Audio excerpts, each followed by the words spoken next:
ये पानी बंद और पानी शुरू, इस खेल को हम समझने को तैयार नहीं है। अच्छा, हमें पानी बंद और पानी शुरू का खेल नहीं चाहिए, हमें परिणाम चाहिए। अच्छा, हमें परिणाम चाहिए, बिलावल भुट्टो जैसे लोगों के बयान का जवाब चाहिए। हमें पाकिस्तानी सेना द्वारा जो किया गया टेररिज्म है, जिस आतंकवाद को बढ़ाया गया है, उसका जवाब चाहिए। और उस जवाब के हम मैंने पहले भी कहा, जैसे कि आपने कल देखा कि लखनऊ में भगवान परशुराम जन्मोत्सव पर निकाले जाने वाली रैली को रोका गया। ये रैलियां उन लोगों की रुकती हैं जो सत्ता पक्ष की गुलामी करती हैं। मैं ये मानता हूं, व्यक्तिगत रूप से मानता हूं और मेरा समाज भी मानता है कि सत्ता को दिशा दिखाने का काम ब्राह्मण समाज करता है। अगर वो सत्ता पर बैठा रहा है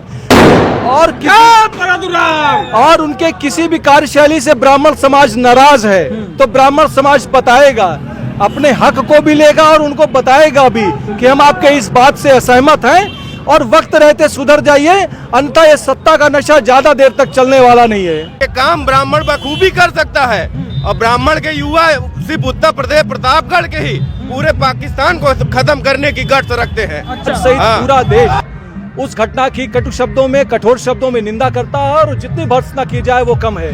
उसके लिए ब्राह्मण समाज पूरा केंद्र की सरकार के साथ में खड़ा है कि सिर्फ कहने से काम चलने वाला नहीं है। अगर है हिम्मत आपके पास में तो आप वो करके दिखाइए जो उत्तर प्रदेश की नहीं, पूरे देश की 140 करोड़ से ज्यादा जनता इस समय चाहती है। उनकी मनादशा को समझ के, उनकी आक्रोश को समझकर आप केंद्र सरकार को कठोर से कदम उठाना चाहिए, ताकि आने वाले समय में फिर ये जो 27 लोगों की, हमारे निर्दोष लोगों की जघन्य और क्रूर हत्या हुई है, इसकी पुनरावृत्ति न हो सके। इस बात का ब्राह्मण समाज और पूरा देश इंतजार कर रहा है। जब शस्त्र की आवश्यकता हुई, शास्त्र से शस्त्र की आवश्यकता हुई, शस्त्र से ब्राह्मण रक्षा की है। मंगल पांडे, चीतू पांडे, आसाराम दीक्षित, चंद्रशेखर आजाद, राम प्रसाद बिस्मिल, तात्या टोपे, वीर सावरकर, गणेश सावरकर, चाफेकर, मधु झांसी के लक्ष्मीबाई, गैतन दुबे, ईश्वर पांडे, जमादार पांडे, लाखों ब्राह्मणों ने अक्षय तृतीया महापर्व के अवसर पर आज भगवान परशुराम की शोभा यात्रा प्रतापगढ़ के कंपनी गार्डन से लेकर घंटाघर होते हुए टेजरी चौराहे पर पहुंचने वाली है। लेकिन आज पूरी तरीके से जो ये शोभा यात्रा है, ये तकरीबन 25 वर्षों से अधिक समय हो गया है जो ये लगातार शोभा यात्रा जो है वो प्रतापगढ़ में निकाली जाती है। परशुराम भगवान की आज जयंती है और उस जयंती के अवसर पर ये यात्रा, जो भगवान परशुराम के भक्त हैं, वो ब्राह्मण हो या क्षत्रिय हो और जो भी तमाम वर्ग के लोग हैं, जो भगवान परशुराम को अपना इष्ट देव मानते हैं, जो भगवान परशुराम के भक्त हैं, वो आज बड़े पैमाने पर प्रतापगढ़ में एकत्रित हुए हैं। और शोभा यात्रा का जो लश्कर है, जो एक भीड़ है, जो भगवान परशुराम के भक्त हैं, जो ब्राह्मण के वंशज हैं और जो तमाम भगवान परशुराम के भक्त हैं, वो इस वक्त जो है प्रतापगढ़ की शोभा यात्रा में शामिल हो रहे हैं। आपको मैं सीधी तस्वीरें प्रतापगढ़ से दिखा रहा हूँ। अभी तुलसी सदन के पास ये शोभा यात्रा निकली हुई है। ये भव्य दिव्य और जो इसका स्वरूप है वो तस्वीरें आप देखिए। बेहद जो सब घोड़े पर सवार होकर जो परशुराम के भक्त हैं और कुछ पैदल हैं सारथी, तो कुछ गाड़ी पर सवार हैं। ये यात्रा बेहद दिव्य और जो ये शोभा यात्रा निकाली गई है, ये अपने आप में अकल्पनीय है। यहाँ से जहाँ तक आपकी निगाहें हैं जाएंगी, वहाँ तक केवल भगवान परशुराम के भक्त आपको दिखाई दे होंगे, घोड़े पर सवार होकर, मोटरसाइकिल पर सवार होकर और पैदल मार्च करते हुए भगवान परशुराम के जो भक्त हैं वो इस वक्त जो है। आज हमारे साथ तमाम ब्राह्मण वर्ग के लोग हैं, हम इनसे बात करने की कोशिश करेंगे कि आखिरकार उत्तर प्रदेश की लॉ एंड ऑर्डर से लेकर उत्तर प्रदेश में ब्राह्मणों की स्थिति क्या है।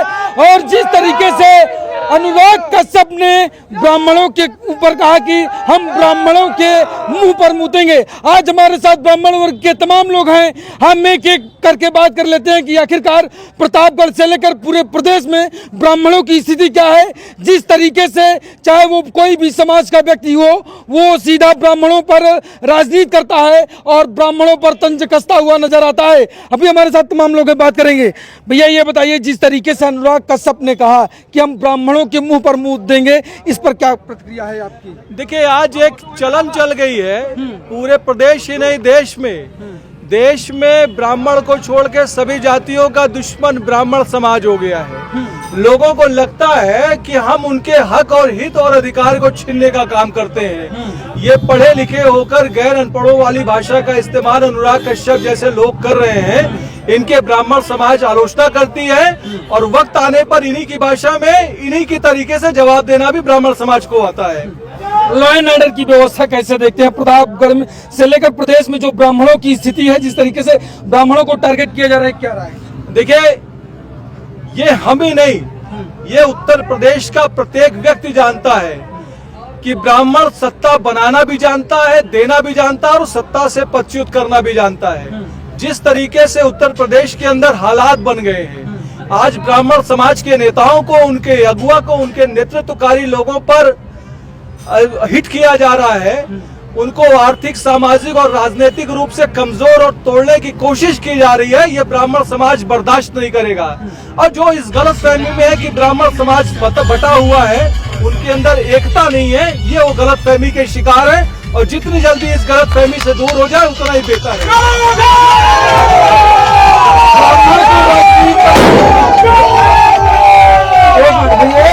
एक मिनट भैया, ब्राह्मण को जिस तरीके से राजनीति में हाशिए पर रखा जा रहा है और उसी राजनीति में अपना चेहरा चमकाने के लिए ब्राह्मणों को दिन प्रतिदिन टारगेट किया जा रहा है, बड़े बड़े मंचों से अपमान किया जा रहा है, इस पर क्या? मैंने पहले भी कहा, जैसे कि आपने कल देखा कि लखनऊ में भगवान परशुराम जन्मोत्सव पर निकाले जाने वाली रैली को रोका गया। ये रैलियां उन लोगों की रुकती हैं जो सत्ता पक्ष की गुलामी करती हैं। मैं ये मानता हूँ, व्यक्तिगत रूप से मानता हूँ और मेरा समाज भी मानता है कि सत्ता को दिशा दिखाने का काम ब्राह्मण समाज करता है। अगर वो सत्ता पर बैठा रहा है और उनके किसी भी कार्यशैली से ब्राह्मण समाज नाराज है, तो ब्राह्मण समाज बताएगा, अपने हक को भी लेगा और उनको बताएगा भी कि हम आपके इस बात से असहमत हैं और वक्त रहते सुधर जाइए, अन्यथा ये सत्ता का नशा ज्यादा देर तक चलने वाला नहीं है। भाजपा के साथ ब्राह्मण कदम में कदम मिलाकर चलता है। भगवान परशुराम की जयंती के अवसर पर छुट्टियां हुआ करती थी, अवकाश हुआ करता था, योगी सरकार उसको निरस्त कर देती है।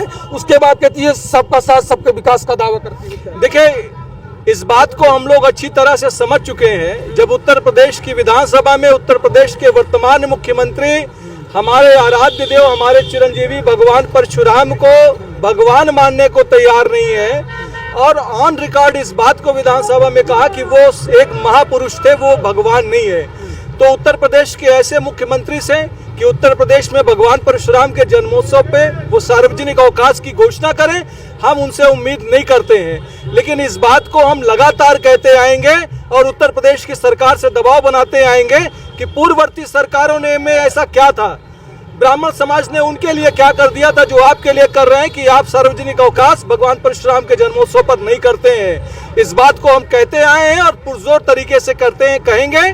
और प्रत्येक परशुराम जन्मोत्सव पर हम इस बात का विरोध व्यक्त करते हैं कि परशुराम जयंती पर सार्वजनिक अवकाश क्यों नहीं घोषित किया जाता है। अवकाश होना चाहिए, जो निसंदेह अवकाश होना चाहिए।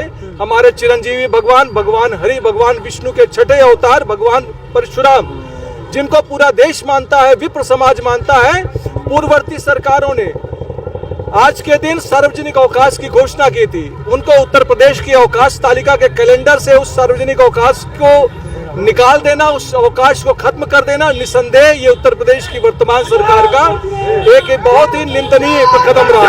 ब्राह्मणों की लगातार हत्याएं इस प्रदेश में हो रही हैं। उधर हरिशंकर जी को टारगेट किया जा रहा है, उनके हाथे पर तमाम उनके ऊपर कार्रवाई की जा रही है। सुल्तानपुर में हत्या हो जाती है। जब ब्राह्मणों की हत्या होती है, जो ब्राह्मणों का वोट लेते हैं नेता, वही ब्राह्मणों के साथ आखिरकार क्यों नहीं खड़े होते हैं और अन्य जातियों के साथ होता है तो सामंतवाद और मनुवाद का आरोप लगाने लगते हैं। देखिए, आप देखिए कि पूरे उत्तर प्रदेश में लगातार मैंने आपसे कहा कि राजनीतिक, सामाजिक और आर्थिक रूप से ब्राह्मण समाज का प्रदेश के किन्हीं भी जिलों में आप उठाकर देखेंगे तो उनको कमजोर करने की कोशिश की जा रही है।